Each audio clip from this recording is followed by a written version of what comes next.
Hello from the U.S. Department of State. I'm Navbahor Imamova, reporting for the Voice of America. We will be talking to Donald Lu, Assistant Secretary of State for South and Central Asia today. Obviously, we'll be discussing the U.S. policy on the region. What kind of cooperation does the Biden administration have with Central Asian governments today? What are the priorities, especially when it comes to supporting Afghanistan or to achieving whatever Washington and Central Asian governments want to see in that country, as well as the impact of the Western sanctions on Central Asian economies and some of the recent decisions that this administration has made on certain entities in the region. We will definitely talk about human rights. We will talk about the scope and the pace of the political reforms that the leaderships in Kazakhstan and Uzbekistan claim they're carrying out. So stay tuned and watch us.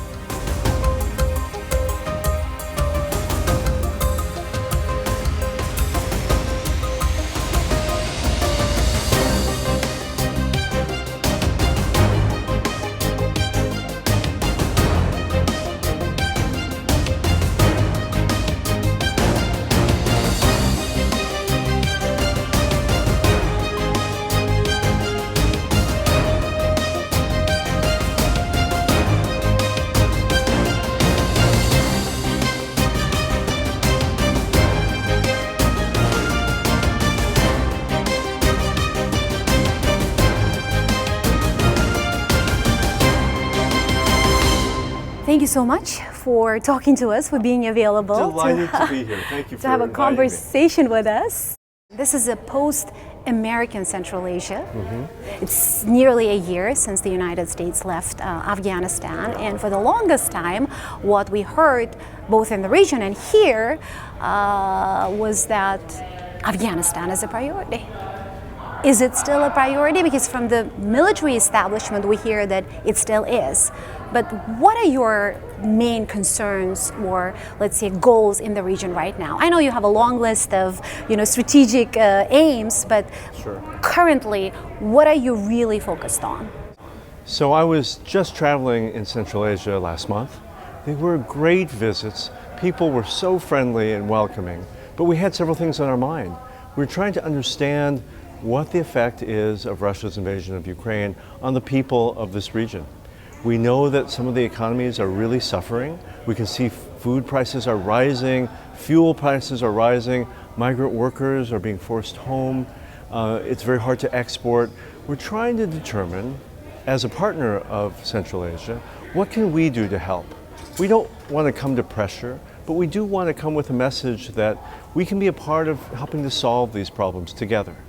And what is that assistance going to be about?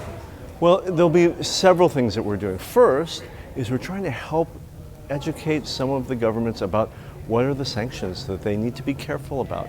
Right? The worst thing for these economies is if they get caught up in some of these global sanctions. So they've been talking to us, we've been sharing information that's helpful. And they already are in some ways. An Uzbek firm is now blacklisted, which is based in Tashkent. We are very pleased with the good communication we have with the governments of the region. Over this? None of them want to have their companies, their individuals sanctioned, and I think we're being actually quite successful in avoiding that. It's not 100%, but we're doing a really good job. Well, I would note we're also providing licenses for Russian banks that are trying to get out of Kazakhstan. Right? We want those Russian banks to be sold to Kazakhs, so they become Kazakh banks. We want to make sure that we are providing licenses that make it very clear that the CPC pipeline and Kazakh oil are immune from sanctions, because that's the last thing we want to do is to hurt the oil and gas industry of this region. So the message then is be careful, beware, don't do anything that's going to aid the Russian government or the Russian military, but at the same time, if you have businesses connected with Russia, let us help you bypass sanctions. Let us help you explain what is sanctioned and what's not sanctioned. We are not directing sanctions against the Russian people. The sanctions are very clearly against Mr. Putin, his inner circle of elites, some government officials, and the Russian military. How right? concerned? If you can avoid these things and some of the banking system, you can avoid Russian sanctions. You just have to be smart about it. How concerned should the Uzbek government be now that at least one firm is blacklisted? Well, we, again, have excellent discussions with Uzbek officials about these issues. We have about this specific company. I know we're going to have excellent cooperation. I'm not worried about it. How about with the Kazakh government, where at least a couple of banks are on sanctions list? A couple of Russian banks are on sanctions list, but they are selling those banks to Kazakh people. I love that, right? Because Kazakhstan will be stronger when it owns the big banks that operate in its country. So I think that's a win-win for people of Kazakhstan. At the same time, Central Asian governments, let's say specifically Kazakhstan, Kyrgyzstan, Tajikistan, Uzbekistan, they have very deep, strong ties with Russia that they're not going to stop. That'll continue, and that's what we hear from those governments as well. At the same time, when I was in the region recently in Tashkent, for example, in private conversations, what I heard from some policymakers, officials, that they resent what Russia is doing.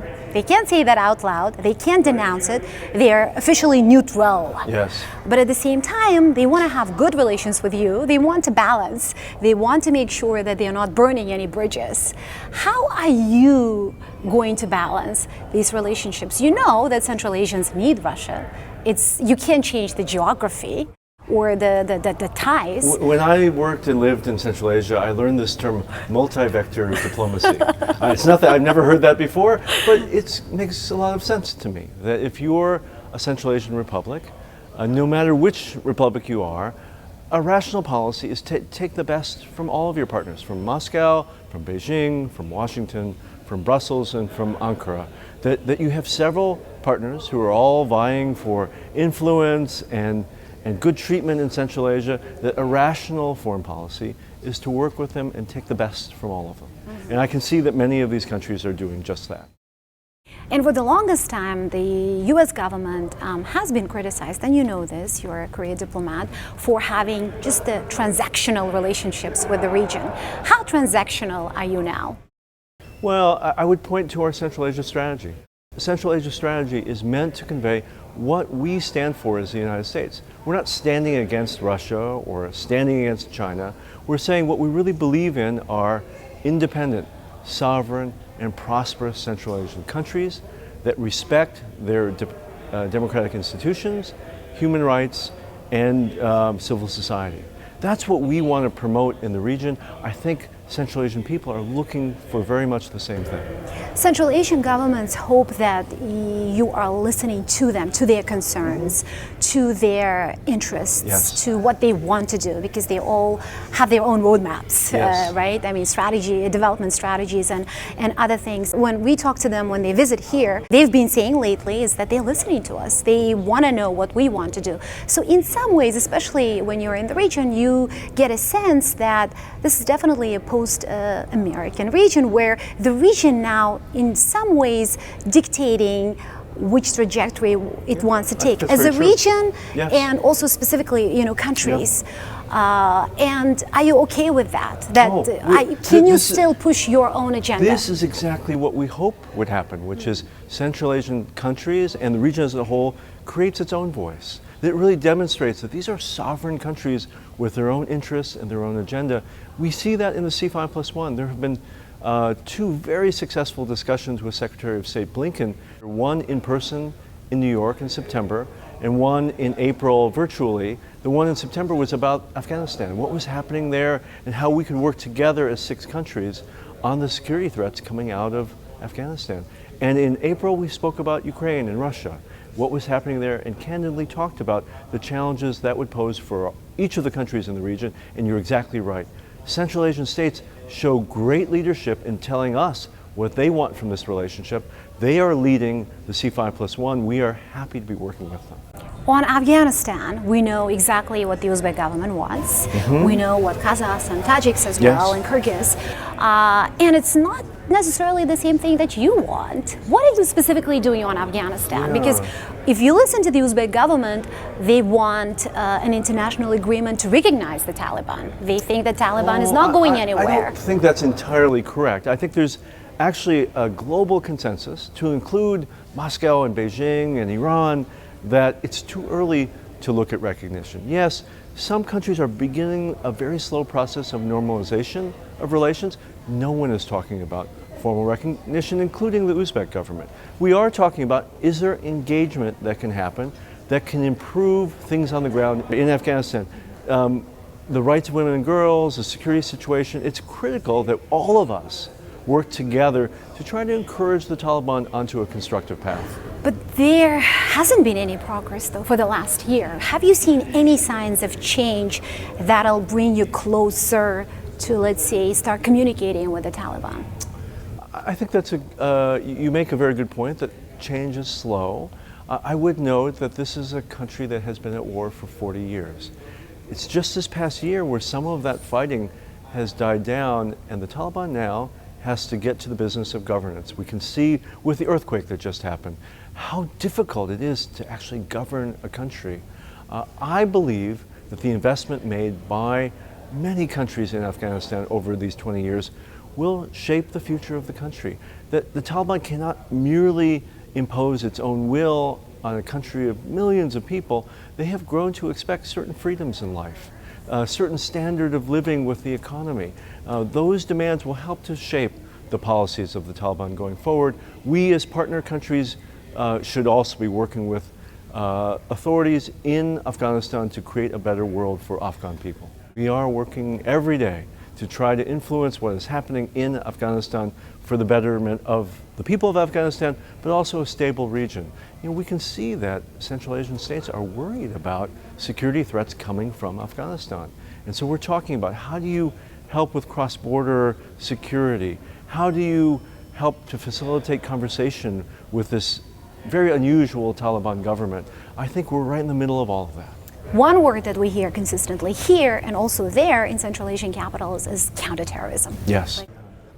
That's something that they are very much interested to work with you on, and they've always been interested in the security not just relationships. Us, working with many partners on right, counterterrorism. exactly. So, what is happening there? What would that mean, I guess, for the region, working on counterterrorism together? Well, we have fortunately, for 30 years, been working on counterterrorism with the governments of Central Asia. We have robust state partnership programs. We have programs that train police and military, and there's some limited exchange of security equipment as well to make sure that Central Asian states have the technology they need to patrol a long and porous border with Afghanistan. They're very focused on that, and we are, as partners, also focused on supporting it. How secure do you think are those borders between Tajikistan and Afghanistan, Uzbekistan and Afghanistan, and Turkmenistan and Afghanistan? I think the governments are serious about making secure borders to protect their people. They keep on saying it's all good. Well, I think there is some truth to that they're working very hard with their security services to put focus on that border and to make sure that any threats, that they have the capability to deal with them. And we as partners would like to support that effort. Central Asian governments, the United States, other partners can talk to the Taliban about how do we work together against the common threat of ISIS-K. And what will be that special role for the United States in that process?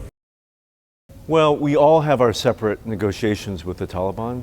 Ours are very complicated through 20 plus years of history, but we have a special responsibility as well. We have been involved with Afghanistan now for almost 40 years in a very fundamental way.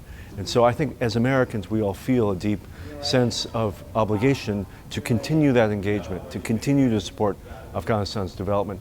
If you're a Central Asian country, this is existential for you, that you have to be engaged, you have to be focused on security because it involves the safety of your own people. So I see no lack of attention by any of our Central Asian colleagues to the security of their borders. In fact, I see all of them investing in that. They're working with us, with Russia, with other countries to make sure that they have the capability to keep their borders strong. Many Central Asian analysts, both there in the region and here as well in Washington, say that it's the U.S. security establishment that pretty much dictates the policy or real interactions or real progress with the region in Central Asia, and that even the Biden administration, with all this focus on human rights and political reforms and democracy and transparency, may sacrifice certain values to really achieve something in terms of counterterrorism. How important for you is the promotion of human rights and democracy in the region now? We see what's happening in Tajikistan, and the State Department hasn't really said much about what's happening there, casualties. We have said You very have. clearly what our What is your concerns position on it? about what's happening in Gorno-Badakhshan. We're very concerned about what has been happening there. We're concerned that civil society is being swept up in this effort to contain anti-government forces. We're concerned that media freedom is being limited there. At the same time, when I was in Dushanbe just a few weeks ago, we talked seriously about the threats that Tajikistan faces. It faces real threats. Threats from the border, from the south in Afghanistan, and then threats of anti-government forces.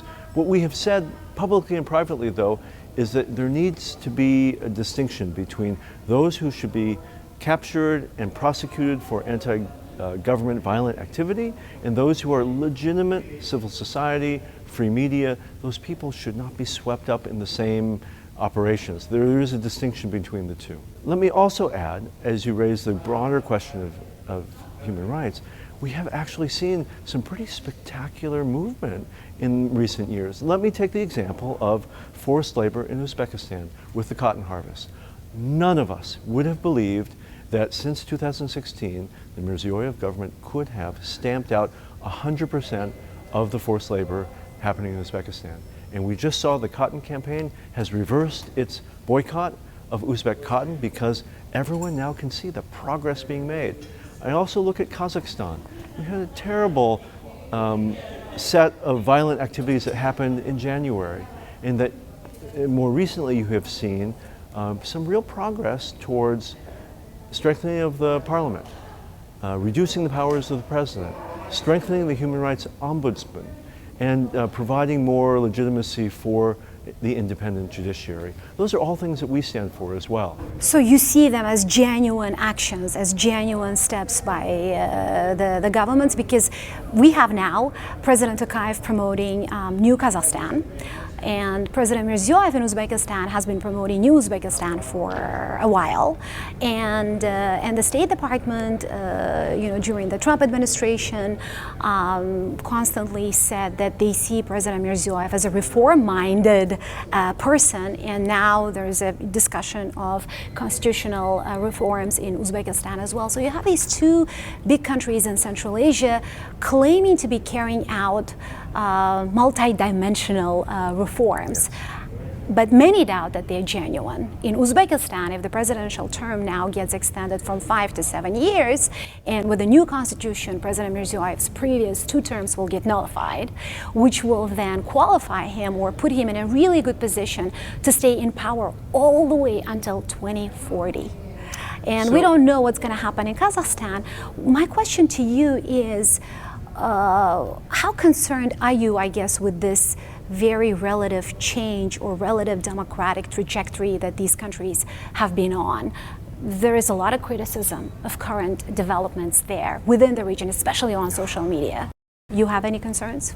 So I think the way we frame it is we support the reform agenda. So the things that are publicly announced that they want to do, we absolutely support that. The truth will be shown to the people of this region based on the actions taken by their government. So in the case of Kazakhstan, we have said when we visited there last month, but we continue to say, it's so important for us to see as an international community, but also on behalf of all the Kazakh people as well, to see real accountability for the violence in January. That accountability must be on behalf of those who participated in these violent actions. They must be held accountable. But so must the security services that very clearly also participated in human rights abuses during that period. Included in that should be either the release or the prosecution of those remaining people that are being held since January. There has to be a fair and transparent process of accountability in the court system for people to see this as a true step forward. In the case of Uzbekistan, there are many places that the Uzbek government itself knows that it can improve its progress. The places that we highlight: registration of civil society organizations, registration of religious organizations. We have constantly tried to have a dialogue about the criminalization of homosexuality there. These are very fundamental, sensitive issues in society. We would love to see progress forward. There is a huge resistance against the promotion of LGBT rights. Well, it's a different thing to say you don't want to promote LGBT rights, you don't want to promote LGBT values, but to say that the criminalization of homosexuality occurs in only 2 countries in the OSCE, in Turkmenistan and Uzbekistan. Actually, all the rest of Europe has rejected that. I would love to see progress on those issues. What do you hear back when you raise this issue in Tashkent? You know, what I love to see, having worked on this region for almost 30 years, is there is real progress, in my opinion. It's hard to see that every day because that progress occurs slowly, but we do see progress on this issue. When I was ambassador in Kyrgyzstan, I went to some really amazing meetings of civil society to talk about LGBT issues. And they talked openly in hotels, in public meetings. Ministry officials came to talk about the health implications for transgender people. This could never have been done 30 years ago. We see progress. It's slow, but I think mentality is changing, people's views are changing. Eventually governments will change as well. Your strategic partners in the region are still authoritarians. What should happen for them to move from that position to, I guess, towards where you would like them to see? We are all on a spectrum of democracy, right? No democracy, including... Well, President Mirziyoyev recently said that we're all students of democracy. Well, he's not wrong. Even the United States, we haven't perfected our democracy. We have lots of flaws. It is true that in Central Asia, countries are in various places on this spectrum. We recognize that. Democracy is not easy. These countries are only 30 years old. They cannot be expected to have all the same trappings of very old democracies. They're going to have a form of democracy that suits their country. And we want to be a supportive, good partner that helps to spread the values of Central Asian people. Not my values, not the values of foreigners, but values that are really intrinsic to this region. I believe Central Asians are at their core Democrats. So there is a lot of cynicism in the region towards America, and here is why. People see what happened in Afghanistan. They see America failing at whatever mission it had in that country. They see what's happening in Ukraine, and many blame, and thanks to the Russian propaganda as well, many blame US and its allies and this global coalition it has built so far for bringing Ukraine to that sort of state. And they say, okay, even if we are critical of Russia, who will protect us, who will defend us if, let's say, there is danger from anywhere for us? Why should we rely on the United States? So your brief answer to this question, why should Central Asians trust and rely on the United States? So I'm trying to remember who said this very famous quote, but one of the great things about the United States, if you live in Central Asia, is we are not close. We are very far away. Distance! If you're thinking about Moscow, or Beijing, or even Ankara, it feels much closer. They have interests in Central Asia that are very focused on their bilateral needs. You know, you think of the Chinese and all the Chinese investment there, or Chinese citizens on the ground. Actually, we're very far away. And so we have the luxury in Central Asia to be guided by principles. And you can see that very clearly in our Central Asia strategy. What is it that we are trying to do? We're trying to support independence and sovereignty. And those are big, vague terms that are hard, I think, for normal people to wrap their minds around. Well, more relevant than ever now. More relevant after the invasion of Ukraine. That today, as I travel in Central Asia, I can see people are a little concerned about whether their countries will survive into the next few decades. That economically or politically, will they be able to remain sovereign and independent states? We stand for their sovereignty. We believe that these are countries that should exist forever as countries, as people, and we look to invest in the sovereignty and independence of Central Asia. Thank you so much. Thank you for having me today. Wonderful talking to you.